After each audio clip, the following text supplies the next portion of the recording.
कुंभ की स्टोरी समुद्र मंथन से जुड़ी हुई है। इससे पहले दुर्वासा जी के बारे में जान लेते हैं। महर्षि दुर्वासा जो भगवान शिव के अवतार पुत्र थे, उनका जन्म भगवान शिव के क्रोध से माना गया है, इसलिए हमेशा उनमें क्रोध भी दिखाई पड़ता था। परंतु दुर्वासा जी ने देवताओं के कुछ छोटी मोटी गलती बस शाप दे दिया। उसका सिर्फ कारण यह था कि भगवान विष्णु के लीला के अनुसार दुर्वासा जी वह कार्य कर रहे थे। जब देवताओं को शाप मिला तो इससे इंद्र और सारे देवताओं के शक्ति कमजोर हो गई और इसका फायदा उठाकर राक्षसों ने देवताओं पर आक्रमण करके स्वर्ग को छीन लिया। इसके बाद सारे देवता विष्णु जी के पास पहुंचे और उन्हें पूरी बात बताई। तब भगवान विष्णु ने कहा, आपको दैत्यों को परास्त करने के लिए अमृत की जरूरत है और अमृत को आप क्षीर सागर से मंथन करके निकाल सकते हैं, लेकिन आप अकेले यह कार्य नहीं कर सकते, इसलिए दैत्यों की भी मदद आपको लेनी पड़ेगी। अमृत पीकर देवता लोग अमर हो जाते और दैत्यों को परास्त कर देते। भगवान विष्णु के आज्ञा पर सारे देवता दैत्यों से समझौता करके अमृत को निकालने का कार्य प्रारंभ कर दिए। समुद्र मंथन के लिए बासुकी नाग को रस्सी बनाया और मंदराचल पर्वत को मथनी बनाया। समुद्र मंथन से कुल 14 रत्न निकले। सबसे पहले निकला हलाहल विष, जो भगवान शिव भोलेनाथ धारण करके वह नीलकंठ कहलाए। दूसरा कामधेनु गाय, तीसरा ऐरावत हाथी निकला, चौथा कल्प वृक्ष, पांचवा अप्सरा रंभा, छठा माता लक्ष्मी, सातवां पांचजन्य शंख, आठवां पारिजात वृक्ष, नौवां सारंग धनुष। इस प्रकार 13 रत्न निकले। 14वां रत्न, अंतिम रत्न जो है अंत में निकला अमृत का कलश। जब अमृत का कलश निकला तो फिर से देवताओं और दैत्यों में अमृत लेने का संघर्ष शुरू हो गया। तभी इंद्र के पुत्र जयंत ने अमृत का कलश लेकर वह भाग गए।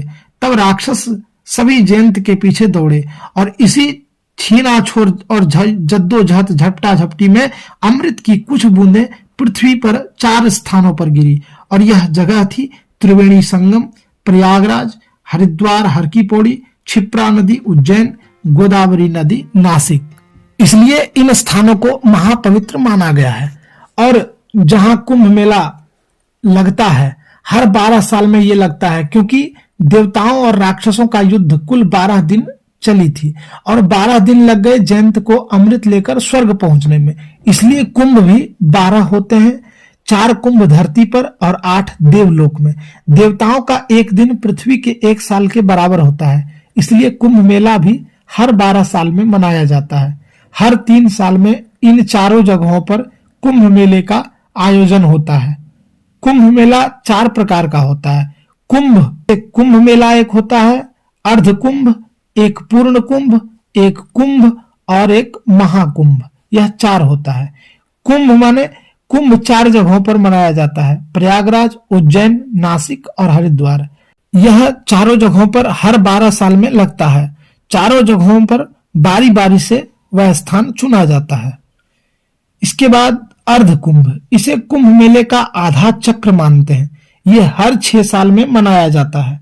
हरिद्वार, प्रयागराज में ही केवल ये 2 जगहों पर यह लगता है।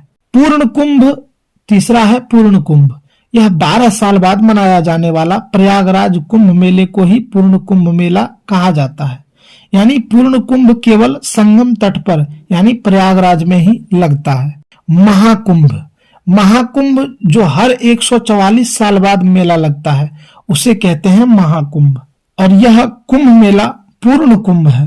पिछला कुंभ मेला 2013 में लगा था। इस पूर्ण कुंभ को बहुत पवित्र और शुभ माना जाता है। इसी प्रकार जो 144 साल बाद जो कुंभ मेला लगता है उसे कहते हैं महाकुंभ। यानी 12 पूर्ण कुंभ के बाद एक महाकुंभ लगता है और सिर्फ वह प्रयागराज में ही लगता है। महाकुंभ 144 साल बाद लगता है तो यह बहुत ही खास होता है। प्रयागराज में लगने वाला कुंभ इसलिए भी ज्यादा महत्वपूर्ण माना जाता है क्योंकि यहाँ 3 नदियों का संगम त्रिवेणी संगम है। सबसे बड़ी संख्या में लोग यहीं जुटते हैं। कुंभ मेले की तारीख को इस प्रकार चुना जाता है जैसे कुंभ कहाँ लगेगा, यह डिसीजन कुछ खास नक्षत्रों, ग्रहों, खगोल विज्ञान, ज्योतिषीय गणना और धार्मिक मान्यताओं के आधार पर होता है। जैसे जब समुद्र मंथन के बाद अमृत कलश को लेकर भाग दौड़ हो रहा था, तो उस समय सूर्य, चंद्र और बृहस्पति देवों ने इसकी रक्षा की थी। इसलिए वर्तमान राशियों पर यही रक्षा करने वाले ग्रह जब आते हैं तो कुंभ का योग बनता है।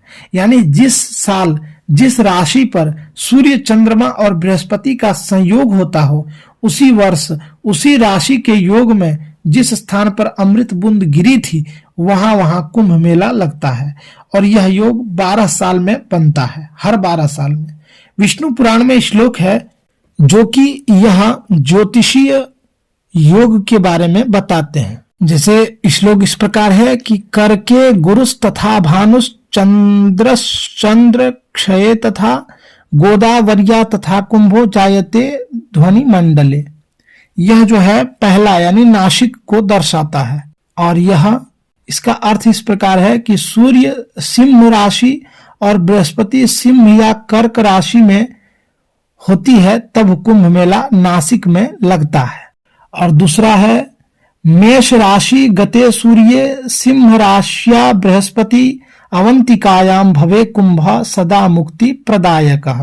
दूसरा जो है वह उज्जैन को दर्शाता है कि उज्जैन में जब कुंभ लगता है, जैसे मेष राशि में सूर्य का प्रवेश और सिंह राशि में बृहस्पति का प्रवेश होता है, तब अवंतिका यानी उज्जैन में कुंभ का आयोजन किया जाएगा, यानी किया जाता है। तीसरा है मकरे च दीनानाथे वृष राशि स्थिते गुरौ प्रयागे कुंभ योगो वै माघ मासे विधुक्षय। तीसरा जो है वह प्रयागराज यानी यही इलाहाबाद यानी जो अभी कुंभ लग रहा है उसको दर्शाता है कि सूर्य और चंद्रमा मकर राशि में होते हैं और बृहस्पति वृषभ राशि में होता है, तब कुंभ मेला प्रयागराज में आयोजित होता है। और चौथा जो है वह हरिद्वार को दर्शाता है। पद्मिनी नायकम मेघे कुंभ राशि गते गुरौ गंगा द्वारे भवेद योगः कुंभ नामा तदोत्तनम। यानी कि सूर्य और मेष राशि और बृहस्पति कुंभ राशि में होता है तो कुंभ मेला हरिद्वार में आयोजित होता है। तो इस प्रकार ज्योतिषी गणना के अनुसार हर स्थान पर हर बार जो है कुंभ मनाया जाता है। ज्योतिषीय मान्यता है कि ग्रहों का यह योग नदी के पानी के औषधीय के जैसा बना देता है, तभी इसमें नहाने से शरीर के साथ अंतरात्मा भी पवित्र हो जाता है। कुंभ का आध्यात्मिक महत्व है कि कुंभ के समय खास ग्रहों की स्थिति, एकाग्रता और साधना के लिए सबसे अच्छा समय होता है। कुंभ मेला स्नान की शुरुआत शाही स्नान से होती है। इसमें विभिन्न संप्रदायों और 13 अखाड़ों के नागा साधु सिद्ध गुरु नदी में नहाकर मेले को आरंभ करते हैं। यही शाही स्नान है। इन सभी को नहाने के बाद ही सारे भक्त नहाते हैं, पवित्र डुबकी लगाते हैं। महाकुंभ मेला आस्था, विश्वास, सनातन संस्कृति, प्राचीन परंपराओं को एक साथ जोड़ने वाली यह अद्भुत प्रारूप है। इसे सिर्फ धर्म के नजरिए से ना देखें, क्योंकि यहाँ भारत